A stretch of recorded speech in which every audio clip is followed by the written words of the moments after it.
Good morning વિદ્યાર્થી મિત્રો। પ્રકરણ 2 દ્રાવણોમાં આજે આપણે ખૂબ અગત્યની થિયરી જોવા જઈ રહ્યા છીએ, જે છે હેનરીનો નિયમ। આની અગાઉના લેક્ચરમાં આપણે જોઈ ગયા કે વાયુની પ્રવાહીમાં દ્રાવ્યતા જુદા જુદા પરિબળો પર આધાર રાખે છે। જે પૈકીનું એક પરિબળ જોઈ ગયા હતા આપણે દબાણ, કે જ્યારે કોઈ વાયુને પ્રવાહીમાં દ્રાવ્ય કરવામાં આવે, દાખલા તરીકે આ એક પાત્ર છે જેની અંદર આ પ્રમાણે પ્રવાહી ભરેલું છે, ધારો કે પાણી દ્રાવક તરીકે લીધેલું છે, અને આ પાત્રમાં ભરેલા વાયુ એને આ પ્રવાહીની સપાટી પર રાખેલો છે। પ્રવાહીની સપાટી પર વાયુ અને અહીંયા યોગ્ય દ્રાવક જેમ કે પાણી ભરેલું હોય। હવે જો આ પાત્ર કે જેની પર એક સરકી શકે એવો પિસ્ટન, જેને જરૂરિયાત મુજબ દબાણ આપીને સરકાવી શકાય એવો એક પિસ્ટન રાખેલો હોય, તો આપણે જોઈ શકીએ કે અત્યારે આ જે પિસ્ટન છે જે સરકી શકે એવા પિસ્ટન પર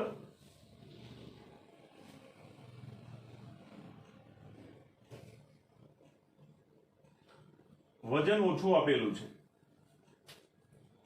પિસ્ટન પર અહીંયા વજન ઓછું આપેલું છે, જેને આપણે W1 કહીશું, જેની અસર હેઠળ પિસ્ટન નીચે આવશે।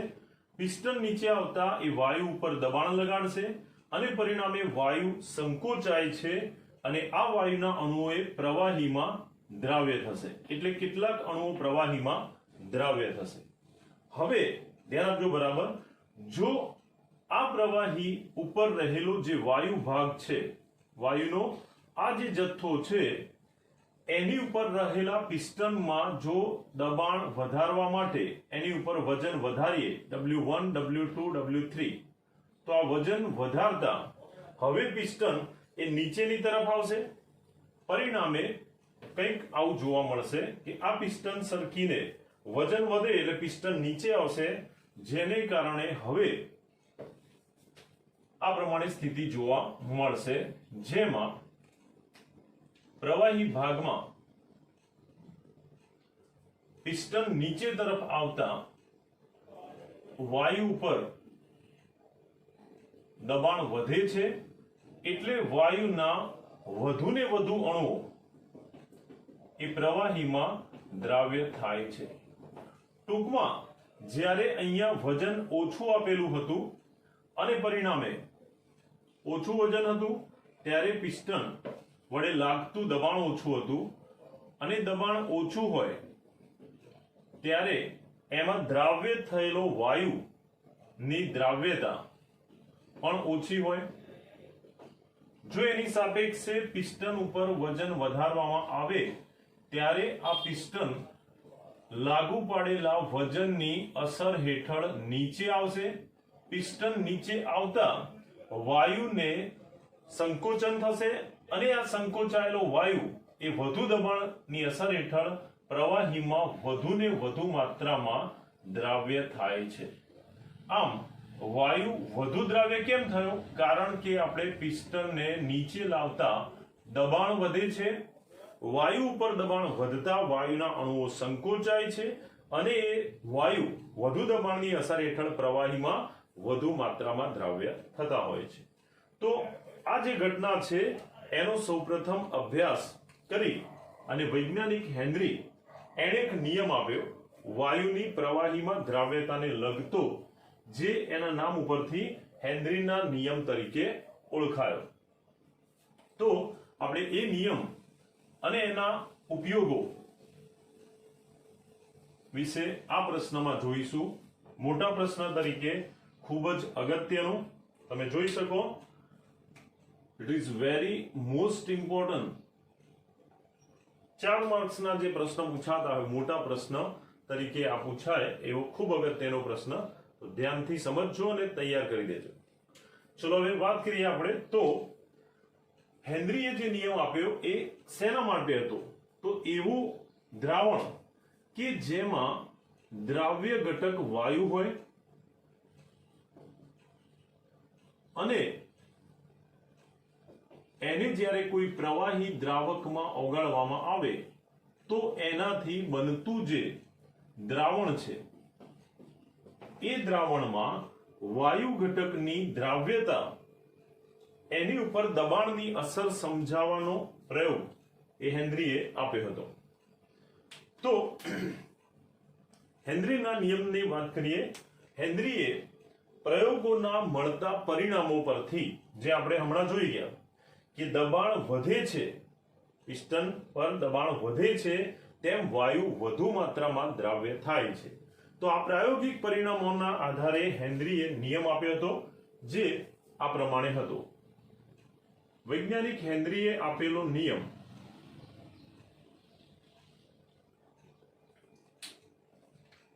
કે જો કોઈ આપેલ તાપમાને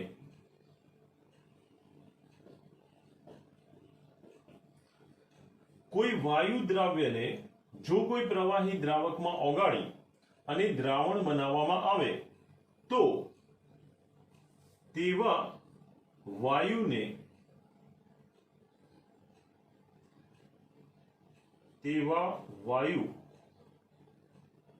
ની દ્રાવ્યતા પ્રવાહી દ્રાવકમાં ઓગળવાની ક્રિયા જેને આપણે સાંદ્રતા અથવા દ્રાવ્યતા કહીશું તે આપેલ તાપમાને વાયુની પ્રવાહીમાં દ્રાવ્યતા એ તેના દબાણના સમપ્રમાણમાં હોય છે. હેનરીના નિયમ મુજબ કે વાયુની પ્રવાહીમાં દ્રાવ્યતા એ તેના દબાણના સમપ્રમાણમાં હોય છે. આ જ નિયમને એ સમયગાળામાં થઈ ગયેલા એક બીજા વૈજ્ઞાનિક ડાલ્ટને પણ આ જ નિયમ રજૂ કર્યો, જેમાં ડાલ્ટને આપેલો નિયમ જે હેનરીના નિયમ જેવો જ હતો, પરંતુ એમાં થોડો જે ફેરફાર હતો એની વાત કરીએ તો ડાલ્ટને વાયુની દ્રાવ્યતા દર્શાવવા માટે આપણે જોઈએ કે આગળ સાંદ્રતા અથવા દ્રાવ્યતા દર્શાવવાની જુદી જુદી રીતો છે, molarity, normality, molality, percentage, W/W વગેરે. ડાલ્ટન નામના વૈજ્ઞાનિકે હેનરીના આ જ નિયમને બીજી રીતે રજૂ કર્યો, જેમાં એણે દ્રાવ્યતા દર્શાવવા માટે મોલન્સ અને દબાણને બદલે એણે વાયુનું આંશિક દબાણ અથવા જેને આપણે વ્યક્તિગત દબાણ કહીએ છીએ એનો ઉપયોગ કર્યો. અને એના આધારે એણે નિયમ આપ્યો કે આપેલ તાપમાને જો કોઈ ચોક્કસ વાયુને પ્રવાહી દ્રાવકમાં ઓગાળવામાં આવે તો તે વાયુનું આંશિક દબાણ એ તે વાયુની દ્રાવ્યતા એટલે કે વાયુના મોલ અંશ સાથે સમપ્રમાણનો સંબંધ ધરાવે છે. આમ ડાલ્ટન જે હેનરીના સમયગાળા દરમિયાન જ થયેલ વૈજ્ઞાનિક હતા, એમણે પણ આ જ નિયમને બીજા શબ્દોમાં રજૂ કર્યો, પરંતુ સૌપ્રથમ નિયમ આપ્યો તો કોણે? હેનરીએ. જેથી હેનરીના આ જે નિયમ હતો એના આધારે એને આપણે ગાણિતિક સ્વરૂપમાં દર્શાવીએ તો હેનરીનો નિયમ અને ડાલ્ટનનો નિયમ એના પરથી હેનરીના નિયમનું ગાણિતિક સ્વરૂપ આપણે આ રીતે દર્શાવી શકીએ, જે મુજબ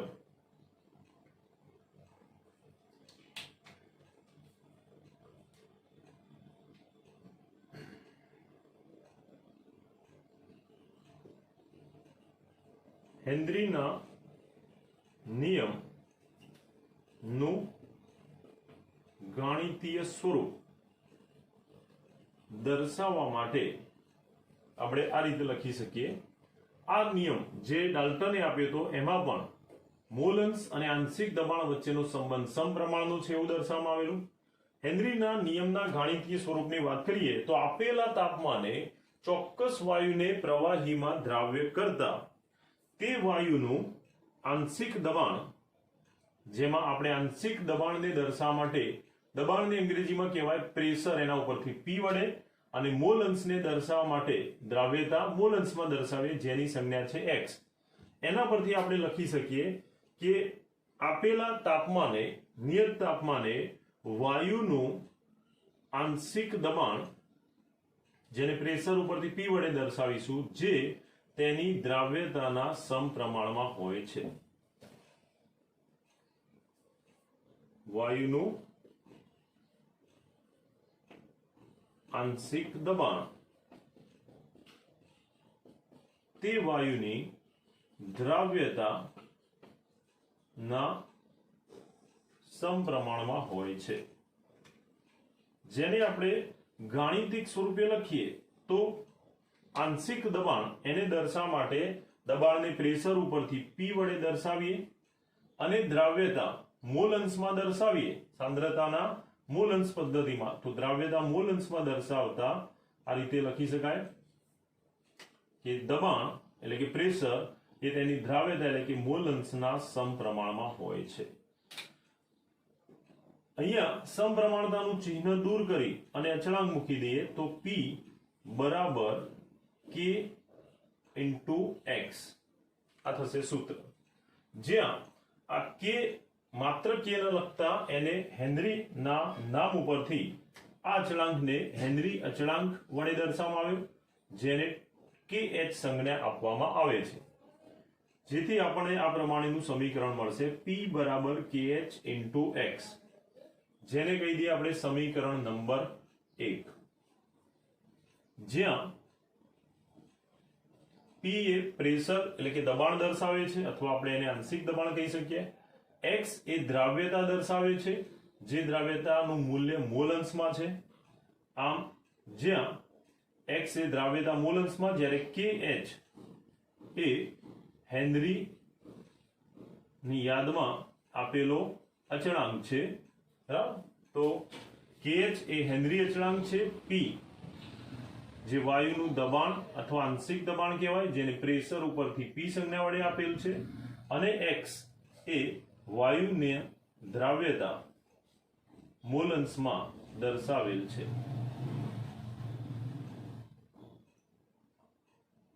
સૂત્ર 1 મુજબ આપણી પાસે 1, 2 અને 3 માંથી કોઈ પણ બે વેલ્યુ હોય, જેમ કે તમારી પાસે હેનરી અચળાંકનું મૂલ્ય આપેલું હોય જે તે વાયુ માટે, અને એના મોલ અંશ આપેલા હોય અથવા તો શોધી દઈએ, તો આ બે કિંમત ઉપરથી વાયુનું આંશિક દબાણ શોધી શકાય. એ જ રીતે આંશિક દબાણ આપેલું હોય અને હેનરી અચળાંક આપેલો હોય તો મોલ અંશ શોધી શકાય છે. આ પ્રકારના એક્ઝામ્પલ આ સૂત્ર પર આધારિત આપણે જોઈશું. ઓકે, હવે વાત કરીએ હેનરી અચળાંક KH ની લાક્ષણિકતાઓની. તો અહીંયા દર્શાવેલો આ જે અચળાંક છે KH, એને હેનરી અચળાંક કહે છે. આ જે હેનરી અચળાંક KH છે એ વાયુના સ્વભાવ પર આધાર રાખે છે.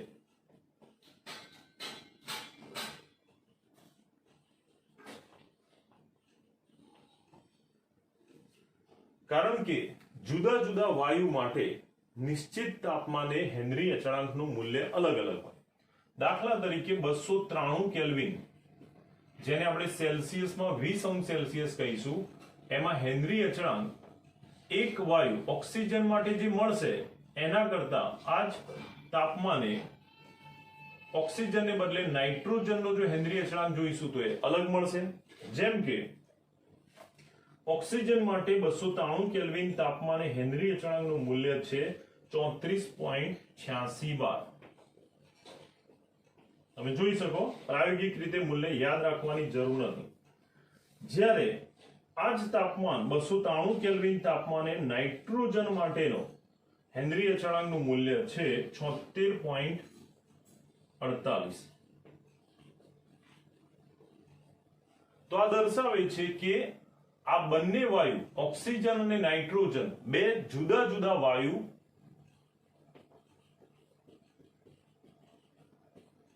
એનું તાપમાન એક સરખું છે. આમ એક સમાન તાપમાને જુદા જુદા બે વાયુ માટે હેનરી અચળાંકના મૂલ્ય જુદા જુદા મળે છે. આમ આ જે અચળાંક છે નિયત તાપમાને વાયુના સ્વભાવ પર આધાર રાખે છે. જેમ વાયુ બદલાય એમ એનો હેનરી અચળાંક બદલાય છે. એમસીક્યુ માટે યાદ રાખવાનું કે હેનરી અચળાંક KH નું મૂલ્ય વાયુના સ્વભાવ પર આધાર રાખે છે. એ જ પ્રમાણે જો વાયુ એક હોય પરંતુ તાપમાન બદલાય તો પણ હેનરી અચળાંકનું મૂલ્ય બદલાઈ શકે. જેમ કે આપણે નાઇટ્રોજન વાયુ માટે જો હેનરી અચળાંકનું મૂલ્ય 303 કેલ્વિન તાપમાને જોઈએ તો એ મળે છે 88.84 બાર કિલોબાર. તો અહીંયા આપણે જોઈ શકીએ કે વાયુ એક જ છે નાઇટ્રોજન, પરંતુ વાયુ સમાન હોવા છતાં જ્યારે તાપમાન બદલાય છે, આ જે નાઇટ્રોજન વાયુનો હેનરી અચળાંક છે 293 કેલ્વિન તાપમાને છે. આમ 293 કેલ્વિન તાપમાને નાઇટ્રોજન વાયુ માટે હેનરી અચળાંક 76.48 કિલોબાર છે, જ્યારે આ જ નાઇટ્રોજન માટે 293 ને બદલે 303 કેલ્વિન તાપમાને એટલે કે 30°C તાપમાને હેનરી અચળાંકનું મૂલ્ય બદલાય છે. આમ હેનરી અચળાંક KH એ વાયુના સ્વભાવ પર આધારિત છે, સાથે સાથે એ તાપમાન પર આધારિત છે, જેના આધારે આપણે હેનરી અચળાંક નો એકમ અને દ્રાવ્યતા નો સંબંધ જોઈએ તો આ પ્રમાણે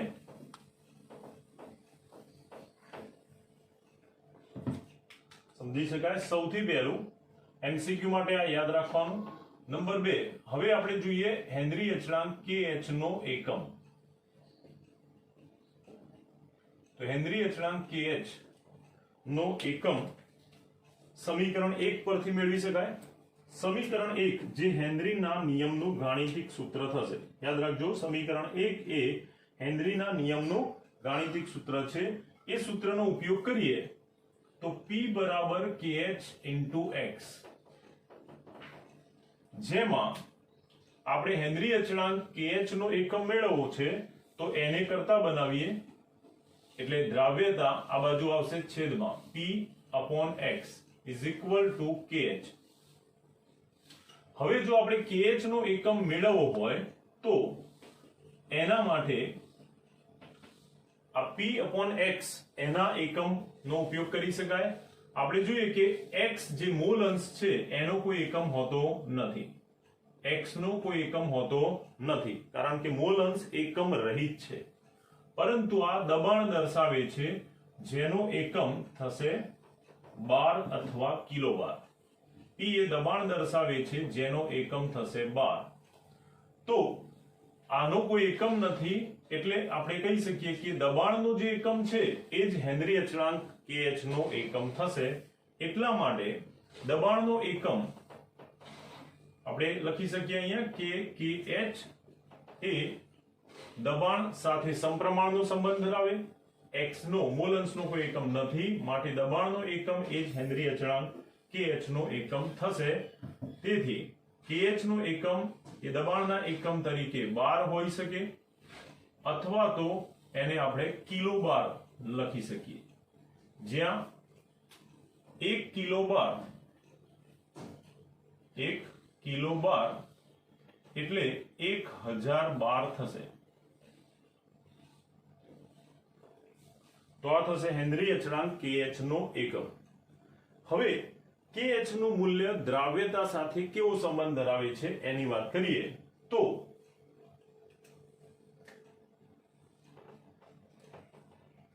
KH ની દ્રાવ્યતા પર અસર આ પ્રમાણે સમજાવી શકાય.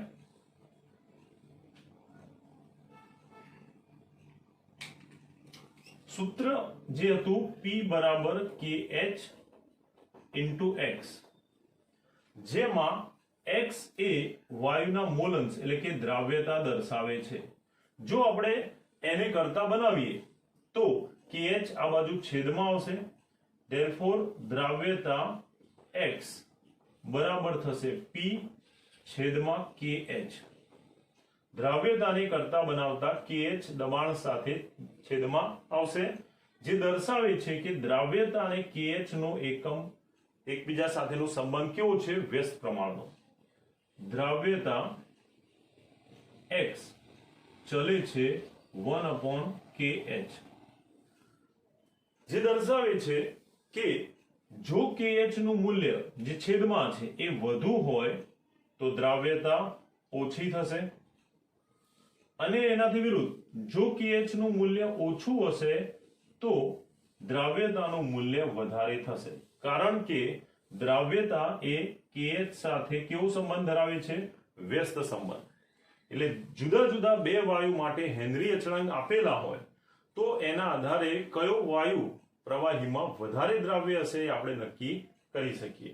જેનો kh વધારે એની દ્રાવ્યતા ઓછી, જેનો kh ઓછો એની દ્રાવ્યતા વધારે, કારણ કે આ બંને વ્યસ્ત પ્રમાણમાં હોય છે માટે. હવે તાપમાનની વાત કરીએ તો હમણાં આપણે બે જુદા જુદા વાયુ માટે તાપમાનના આધારે kh ના મૂલ્ય દર્શાવ્યા હતા. જેમ કે એક જ વાયુ નાઇટ્રોજન વાયુ માટે આપણે જોઈએ કે તાપમાન વધે, તાપમાનનું મૂલ્ય 293 કેલ્વિન હતું, ત્યારે નાઇટ્રોજન વાયુ માટે હેનરી અચળાંક kh નું મૂલ્ય મળતું હતું 76.48 કિલોબાર. અને આ જ તાપમાન જ્યારે 293 કેલ્વિન ને બદલે વધે છે અને 10 અંશ સેલ્સિયસ અથવા 10 કેલ્વિન વધીને 303 કેલ્વિન થાય ત્યારે નાઇટ્રોજનનો હેનરી અચળાંક kh વધીને 88.84 થાય છે કિલોબાર. આ મૂલ્યો યાદ રાખવાની જરૂર નથી, પણ સમજવા માટે આપણે જોઈએ તો એક જ વાયુ નાઇટ્રોજન માટે જેમ તાપમાનનું મૂલ્ય વધે છે 293 માંથી 303, તો kh નું મૂલ્ય શું થાય? વધે છે. તાપમાન વધે તો kh વધે છે, તાપમાનનું મૂલ્ય વધે તો kh નું મૂલ્ય વધે છે. અને આપણે આગળ જોઈ ગયા કે kh નું મૂલ્ય જો વધે તો દ્રાવ્યતા સાથેનો સંબંધ વ્યસ્ત હોવાથી દ્રાવ્યતામાં ઘટાડો થાય છે. એટલે ઇનડાયરેક્ટલી આપણે કહી શકીએ કે જેમાં તાપમાનનું મૂલ્ય વધારે હશે એવા વાયુની દ્રાવ્યતા ઓછી હશે.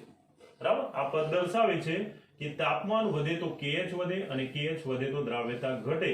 એટલે ઇનડાયરેક્ટલી તાપમાન વધે છે ત્યાં દ્રાવ્યતા ઘટે છે. એટલા માટે જ કોલ્ડ ડ્રિંક્સ માં રહેલો વાયુ દ્રાવ્ય રહે એ માટે તાપમાન ઓછું રાખવું પડે છે. એ જ પ્રમાણે આપણે વાત કરીએ જળચર પ્રાણીઓની, તો એ ઠંડા પાણીમાં ઓક્સિજન વધુ દ્રાવ્ય થયેલો હોય. ઠંડા પાણીમાં જે નીચું તાપમાન કહેવાય એમાં ઓક્સિજનની દ્રાવ્યતા વધારે હોય. જેમ જેમ તાપમાન વધે ઉનાળામાં અથવા તો ગરમી થાય ત્યારે તાપમાન વધે તો તાપમાનના વધારા સાથે પાણીમાં દ્રાવ્ય ઓક્સિજનની માત્રા ઓછી થઈ જાય છે. તાપમાન વધતા ઓક્સિજનની દ્રાવ્યતા ઓછી થાય એટલે એમાં વસતા પ્રાણીઓ એને પણ ઓક્સિજન મેળવવું મુશ્કેલ થઈ જાય શ્વાસોશ્વાસ માટે. એટલા માટે ઠંડા પાણીમાં એ વધારે અનુકૂળ હોય છે, ગરમ પાણીમાં એમને ઓક્સિજન મેળવવામાં મુશ્કેલી પડે છે. તો હેનરીના નિયમ પર આધારિત આ મુદ્દાઓ યાદ રાખવાના. MCQ માટે પણ આ એકમ કયા પરિબળો પર આધાર રાખે છે વગેરે સમજીને તૈયાર કરવાનું, અને સૂત્ર આ જે છે એના ઉપર આધારિત દાખલાઓ આપણે જોઈશું. ઓકે, તો હવે આપણે જોઈએ હેનરીના નિયમનો ઉપયોગ કે ઉદ્યોગોમાં જૈવ રાસાયણિક પ્રક્રિયાઓમાં હેનરીનો નિયમ કેવી રીતે ઉપયોગી છે. ઓકે,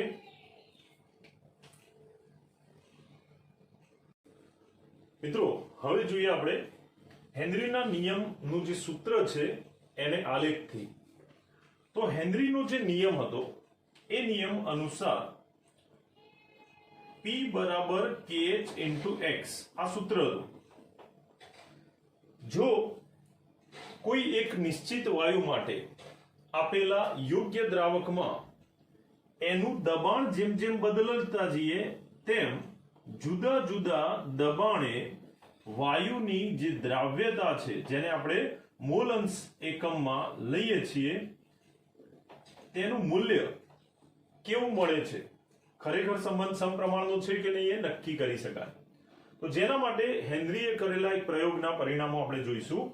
293 કેલ્વિન તાપમાને HCl વાયુ જે દ્રાવ્ય તરીકે વર્તે એને સાયક્લોહેક્સેન જેવા દ્રાવકમાં ઓગાળીને જુદા જુદા દબાણે તેની દ્રાવ્યતા એટલે કે દ્રાવકમાં ઓગાળવાની ક્ષમતા એ કેવો સંબંધ ધરાવે છે એના મૂલ્યો અહીંયા દર્શાવેલા છે અને જુદા જુદા દબાણે દ્રાવ્યતાના મૂલ્યો જો પ્રાયોગિક રીતે માપવામાં આવે કે P1 દબાણે x1 મોલન્સ દ્રાવ્ય થયો, દબાણ P2 થયું ત્યારે દ્રાવ્યતા બદલાઈ, P3 દબાણે એનો દ્રાવ્યતા x3 હતી. આમ જો કોઈ ચોક્કસ તાપમાને જુદા જુદા દબાણે આપેલા વાયુની દ્રાવ્યતાના મૂલ્યો જો નક્કી કરવામાં આવે તો આ મૂલ્યો ઉપરથી આપણે હેનરી અચળાંક kh શોધી શકીએ. કારણ કે 293 કેલ્વિન તાપમાને HCl ના સાયક્લોહેક્સેનમાં જુદા જુદા દબાણે મળેલા દ્રાવ્યતાના મૂલ્યોને અહીંયા દર્શાવેલા છે. તમે જોઈ શકો કે અહીંયા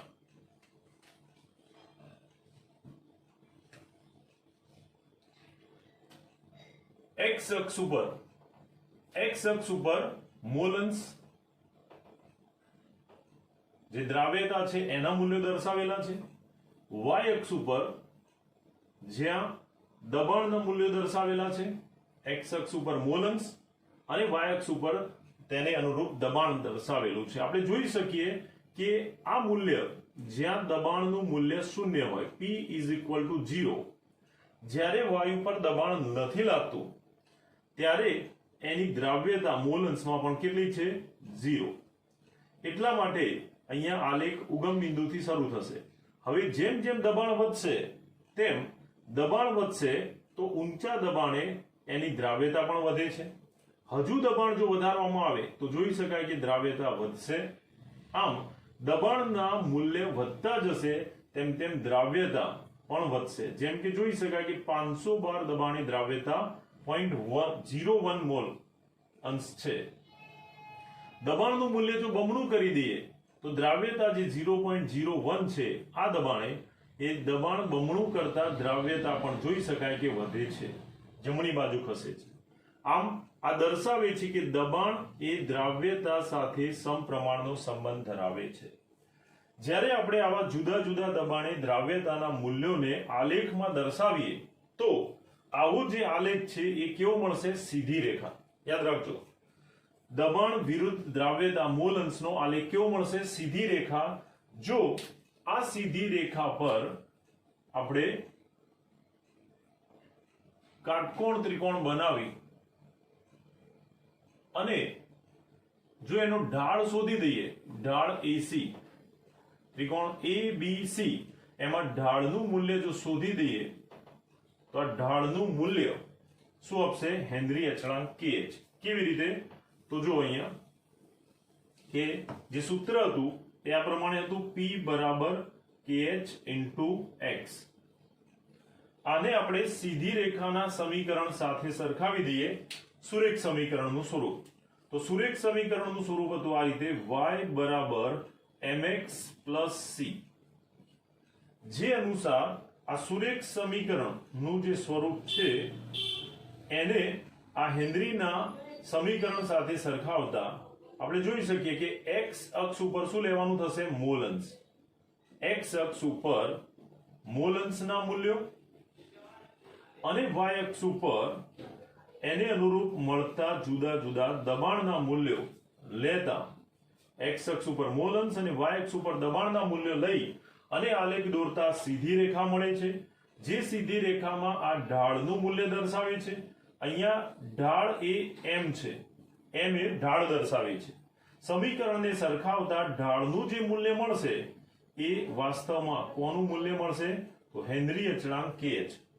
જ્યારે c જે આંતરછેદ દર્શાવે છે એનું મૂલ્ય થશે 0. કારણ કે સીધી રેખા ઉગમ બિંદુમાંથી છેદે છે માટે આંતરછેદ 0 થાય. આંતરછેદ એટલે સીધી રેખા y અક્ષને જે બિંદુએ છેદે એ મૂલ્ય 1 થશે એનો આંતરછેદ. પણ અહીંયા સીધી રેખા એ ઉગમ બિંદુમાં છેદે છે માટે આંતરછેદનું મૂલ્ય 0 થશે. આ વેલ્યુ એ આંતરછેદ કહેવાય. પણ અહીંયા સીધી રેખા ઉગમ બિંદુમાંથી પસાર થતી હોવાથી આંતરછેદનું મૂલ્ય 0 થશે.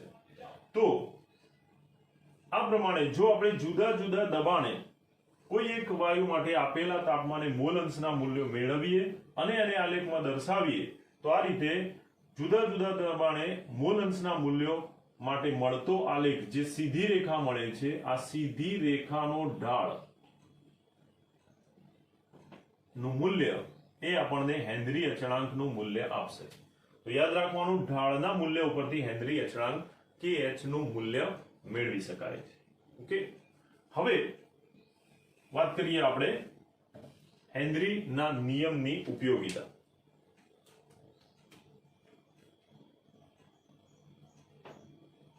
તો હેનરીનો આ જે નિયમ છે એ નિયમ જુદી જુદી જગ્યાએ ઉપયોગમાં લેવાતો હોય છે. તો એવા કેટલાક મુદ્દાઓને આપણે અહીંયા ઉપયોગિતામાં જોઈએ. નંબર 1, સૌથી પહેલા MCQ માટે પણ આ બહુ જ અગત્યનો છે, તો ધ્યાન આપજો. પહેલો ઉપયોગ આપણે જોઈએ કે જુદા જુદા ઠંડા પીણા અથવા તો સોડા, જેને આપણે સોડા વોટર કહીએ છીએ, એમાં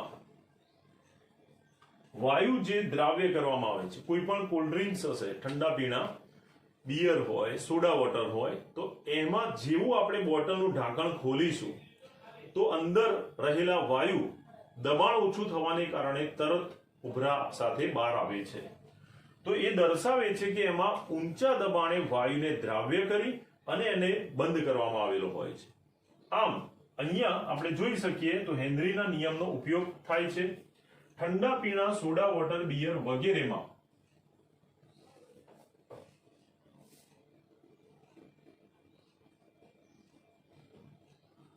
વાયુને વધુ દ્રાવ્ય કરવા માટે ઊંચા દબાણે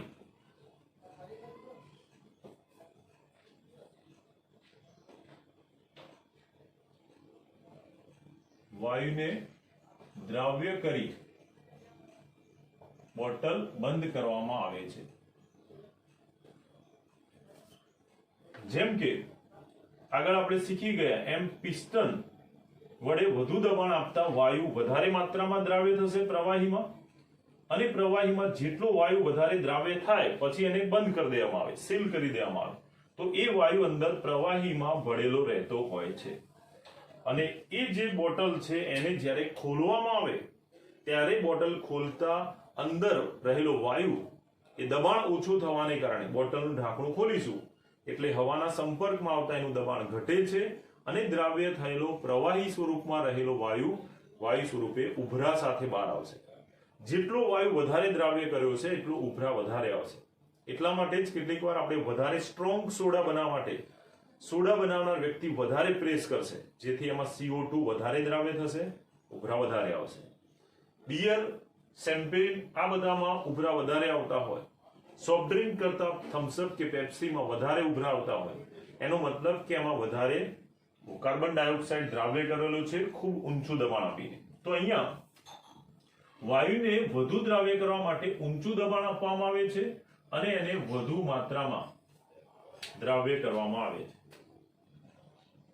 વાયુની દ્રાવ્યતા વધારવા માટે શું કરવામાં આવે છે? ઊંચું દબાણ આપવામાં આવે છે. તો દબાણ વધુ તો દ્રાવ્યતા વધારે. દબાણ દ્રાવ્યતાના સમપ્રમાણમાં છે. એ નિયમ કોનો? હેનરીનો નિયમ. એટલે અહીંયા હેનરીના નિયમ મુજબ ઊંચું દબાણ આપી દ્રાવ્યતા વધારીને તેને બંધ કરવામાં આવે છે. નંબર 2, બીજા ઉપયોગની વાત કરીએ તો બીજો ઉપયોગ જેને આપણે બેન્ડ્સની પરિસ્થિતિ તરીકે જોઈશું. આ શબ્દ ઉપરથી તમારે બેન્ડ્સ એ એક પીડાદાયક પરિસ્થિતિ અથવા જેને તમે રોગ કહી શકો. બરાબર ધ્યાનથી સમજજો બેન્ડ્સ એટલે શું. તો આપણે જોઈએ કે જે મરજીવા હોય, મરજીવા મરતા મરતા જીવે એવા મરજીવા નહીં, મરજીવા જે દરિયામાં અંદર સુધી છેક અંદર સુધી જતા હોય, અંદરનું શૂટિંગ લેતા હોય, અથવા તો અંદર રહેલ જે પ્રજાતિ હોય એના વિશેનું નોલેજ મેળવતા હોય, તો આવા જે મરજીવા છે જેને અંગ્રેજીમાં કહેવાય સ્કુબા ડાઈવર. સ્કુબા ડાઈવર એટલે કે મરજીવા, જે દરિયાના પાણીમાં અથવા તો ઊંડે સુધી જશે પાણીમાં, ત્યારે આવા મરજીવા એમની સાથે ઓક્સિજન સિલિન્ડર લઈને જાય છે. કારણ કે આપણી પાસે એવા કોઈ ચોક્કસ કે વિશિષ્ટ અંગો નથી કે જેના વડે તમે દરિયામાં કે પાણીમાં દ્રાવ્ય થયેલ ઓક્સિજન મેળવી શકો. એ જળચર પ્રાણીઓમાં વિશિષ્ટ વ્યવસ્થા અથવા અંગો હોય છે. તો જ્યારે કોઈ મરજીવા સ્કુબા ડાઈવર પાણીમાં અંદર સુધી જાય છે ત્યારે શું લઈને જશે? Oxygen cylinder. કેમ? કારણ કે હવે આ ઓક્સિજન સિલિન્ડર લઈ જાય ત્યારે ઓક્સિજન સિલિન્ડરની અંદર રહેલો ઓક્સિજન એ પોતે મેળવતા હોય, પરંતુ બહારની હવા કરતા જ્યારે એ પાણીમાં જશે ત્યારે ત્યાં શરીરનું દબાણ વધી જાય છે. હવાનું દબાણ એ વાતાવરણ સાથે આપણા શરીરને એડજસ્ટ કરે છે. પાણી એ ઘટ્ટ માધ્યમ છે, એટલે જે ઓક્સિજન સિલિન્ડરને લઈને ગયેલા મરજીવા છે એ અંદર જશે તો એમના શરીરમાં દબાણ વધી જાય છે. હવા કરતા પાણીમાં શરીરની અંદર દબાણ વધે છે, અને દબાણ વધે છે એટલે વધુ માત્રામાં વાયુ આપણા લોહીમાં દ્રાવ્ય થાય છે. આપણે લીધેલો જે વાયુ છે ઓક્સિજન એ ક્યાં જશે?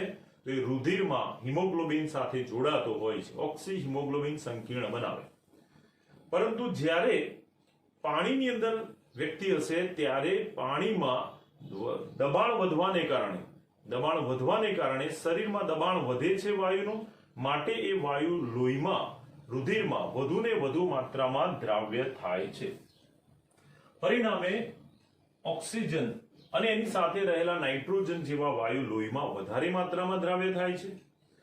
હવે જ્યારે આ વ્યક્તિ એ પોતાની પ્રવૃત્તિ પૂરી કરી અને બહાર આવશે ત્યારે એના શરીરમાં વધુ દબાણની અસર હેઠળ જે વધુ માત્રામાં વાયુ લોહીની અંદર દ્રાવ્ય થયો હતો, એવો વ્યક્તિ જ્યારે સપાટી ઉપર આવશે પોતાનું કામ પૂરું કરીને, ત્યારે ફરી પાછો એ પાણીને બદલે કોના સંપર્કમાં આવશે? હવાના સંપર્કમાં આવશે. હવાના સંપર્કમાં આવે ત્યારે ફરી પાછું પાણી કરતા હવાના માધ્યમમાં આવતા શરીરનું દબાણ જે છે એ પાણીની અંદર હતું એના કરતા દબાણ કેવું થશે? ઓછું થશે. હવામાં શરીરની અંદર દબાણ ઘટે છે, પાણીમાંથી હવામાં આવતા સપાટી પર શરીરની અંદરનું દબાણ ઓછું થાય. દબાણ ઓછું થતા લોહીમાં જે દ્રાવ્ય થયેલા વાયુ હતા એ પાછા વાયુ સ્વરૂપે મુક્ત થાય છે. પરિણામે શું થાય? દબાણનું મૂલ્ય ઓછું થતા લોહીમાંથી દ્રાવ્ય થયેલા વાયુ એ પરપોટા સ્વરૂપે આપણા શરીરમાંથી બહાર નીકળે છે. જે દરમિયાન લોહીમાં દ્રાવ્ય થયેલો નાઇટ્રોજન એ પણ પરપોટા સ્વરૂપે બહાર નીકળે છે. આપણા રુધિરમાં દ્રાવ્ય થયેલા વાયુમાંથી નાઇટ્રોજન જ્યારે લોહીમાંથી ઓછા દબાણને કારણે પરપોટા સ્વરૂપે બહાર નીકળે છે ત્યારે રુધિરનું વહન કરતી જે કેશવાહિની છે, ખૂબ પાતળી, વાળ જેટલી પાતળી રુધિરનું વહન કરતી કેશવાહિનીઓ, એમાં આ પરપોટાઓની હાજરીને કારણે ખૂબ જ પીડાદાયક એવી સ્થિતિ નિર્માણ થતી હોય છે. એટલા માટે પાણીમાં ગયેલા વ્યક્તિ જ્યારે હવામાં આવશે, સામાન્ય સપાટી ઉપર આવશે, ત્યારે એમાં આ સ્થિતિ થવાને કારણે નાઇટ્રોજનના પરપોટા લોહીમાંથી પરપોટા સ્વરૂપે બહાર આવતા રુધિર વહન કરતી કેશ નળીઓમાં આ પરપોટાને કારણે ખૂબ પીડાદાયક પરિસ્થિતિ સર્જાય છે, જેને બેન્ડ્સ તરીકે ઓળખવામાં આવે છે. ઓકે, તો બેન્ડ્સ જેવી પીડાદાયક સ્થિતિનું નિર્માણ થાય છે. એને દૂર કરી શકાય એ માટે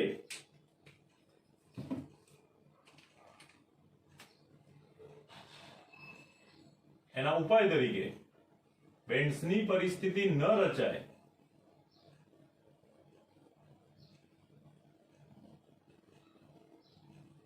તે માટે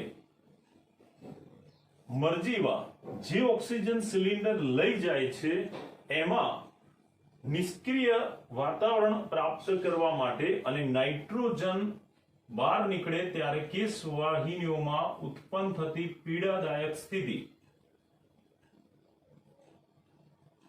જેને આપણે બેન્ડ્સ કહીએ છીએ, એનું નિર્માણ ના થાય, બેન્ડ્સની પરિસ્થિતિથી મરજીવાઓ બચે એ માટે અત્યારે હાલમાં વપરાતો જે ઓક્સિજન સિલિન્ડર છે એમાં નાઇટ્રોજન અને ઓક્સિજનની સાથે હિલિયમને પણ, નિષ્ક્રિય વાયુ હિલિયમને પણ મિશ્ર કરવામાં આવે છે. એમસીક્યુ માટે ખૂબ અગત્યનું, બરાબર? તો યાદ રાખજો, એમાં સિલિન્ડરની અંદર ઓક્સિજનની દ્રાવ્યતા વધારવામાં આવી અને બેન્ડ્સની પરિસ્થિતિ ન રચાય એ માટે એમાં હિલિયમનું પ્રમાણ મિશ્ર કરવામાં આવે છે, જે પ્રમાણ તમારે એમસીક્યુ માટે યાદ રાખવાનું રહેશે. ઓકે, તો અત્યારે હાલમાં વપરાતા ઓક્સિજન સિલિન્ડર, હાલમાં વપરાતા જે આધુનિક ઓક્સિજન સિલિન્ડર છે એ ઓક્સિજન સિલિન્ડરમાં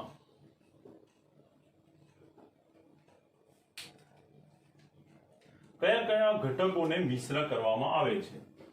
તો ઓક્સિજન સિલિન્ડરમાં સામાન્ય હવામાં પણ આપણે જોઈએ કે નાઇટ્રોજન વધુ માત્રામાં છે. વાતાવરણમાં નાઇટ્રોજનનું પ્રમાણ સૌથી વધારે, એના પછી ઓક્સિજન જે લગભગ 21% જેટલો, અને ત્યારબાદ અન્ય વાયુઓ જે 1% જેટલા છે.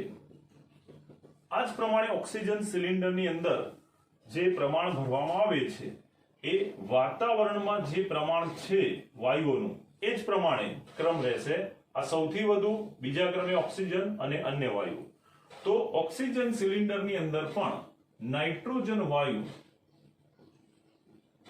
સૌથી વધુ 56.2% જેટલો નાઇટ્રોજન વાયુ મિશ્ર કરેલો હોય છે, જેની સાથે બીજા ક્રમે ઓક્સિજન વાયુ જે લગભગ 32.1% જેટલું પ્રમાણ, અને બેન્ડ્સની પરિસ્થિતિ ન સર્જાય એ માટે એમાં હિલિયમને નિષ્ક્રિય વાયુ તરીકે ભરવામાં આવે છે, જે આ બંનેના સરવાળા ને 100 માંથી બાદ કરી દો એટલું પ્રમાણ આનું આવશે, એટલે કે 11.7.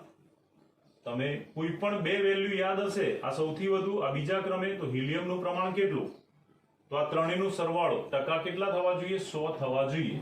તો આ 3 ને 7, 10 ની 0 વધી 1, 6 અને 4, 10 ની 0 વધી 1, 5 ને 3, 8 ને 2, 10. આમ ઓક્સિજન સિલિન્ડરમાં રહેલા વાયુઓનું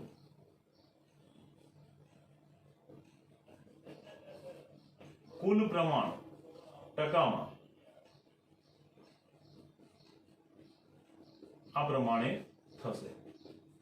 ઓકે, તો યાદ રાખવાનું કે વાતાવરણમાં જે રીતે ઓક્સિજન, નાઇટ્રોજન અને અન્ય વાયુઓ છે એ જ પ્રમાણે સૌથી વધુ ઓક્સિજન સિલિન્ડરમાં છે નાઇટ્રોજન વાયુ, ત્યારબાદ ઓક્સિજન, અને નિષ્ક્રિય વાતાવરણ રચવા માટે, બેન્ડ્સની પરિસ્થિતિ ટાળવા માટે એમાં હિલિયમ 11.7% ઉમેરવામાં આવે છે. તો એમસીક્યુ માટે આ પ્રમાણ તમારે યાદ રાખવાનું રહેશે. ઓર એમસીક્યુ. હવે વાત કરીએ આપણે એના ત્રીજા ઉપયોગની.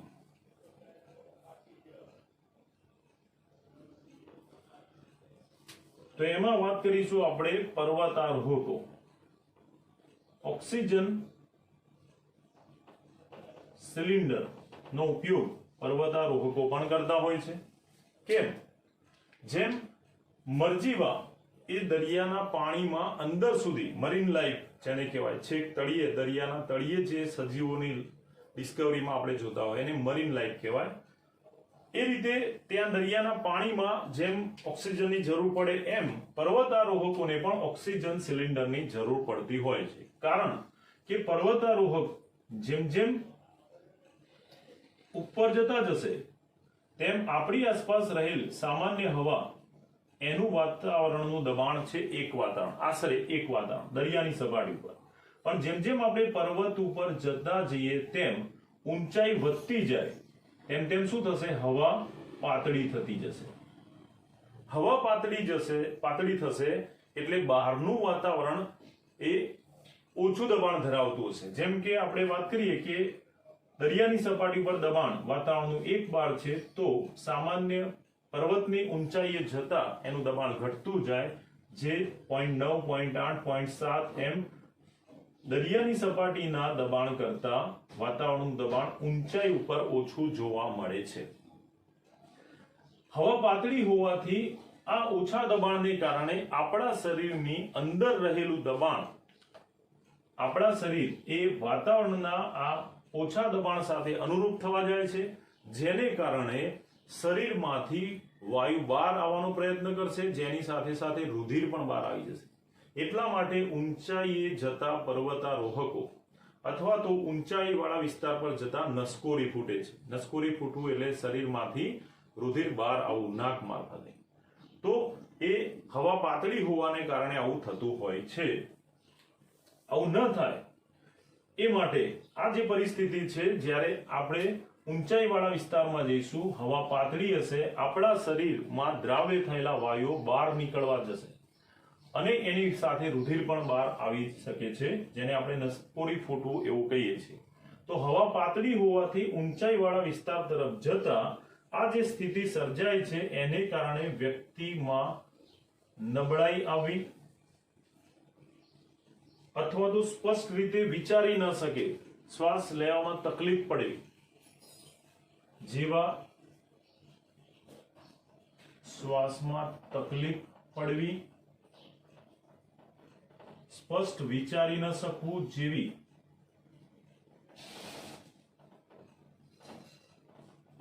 જેવી સ્થિતિ સર્જાય છે, જેને એનોક્સિયા તરીકે ઓળખવામાં આવે છે.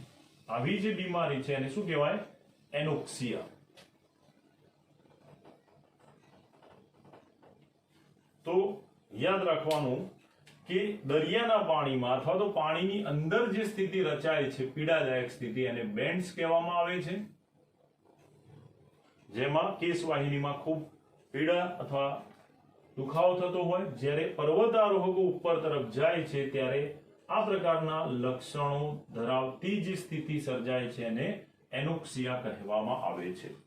આ સ્થિતિને પણ દૂર કરી શકાય માટે સિલિન્ડર, ઓક્સિજન સિલિન્ડર જે લઈને જવામાં આવે છે, એમાં નાઇટ્રોજન અને ઓક્સિજન સાથે આ હિલિયમ વાયુ જેવા નિષ્ક્રિય વાયુની હાજરીને કારણે આવી સ્થિતિનું નિર્માણ થતું અટકાવી શકાય છે.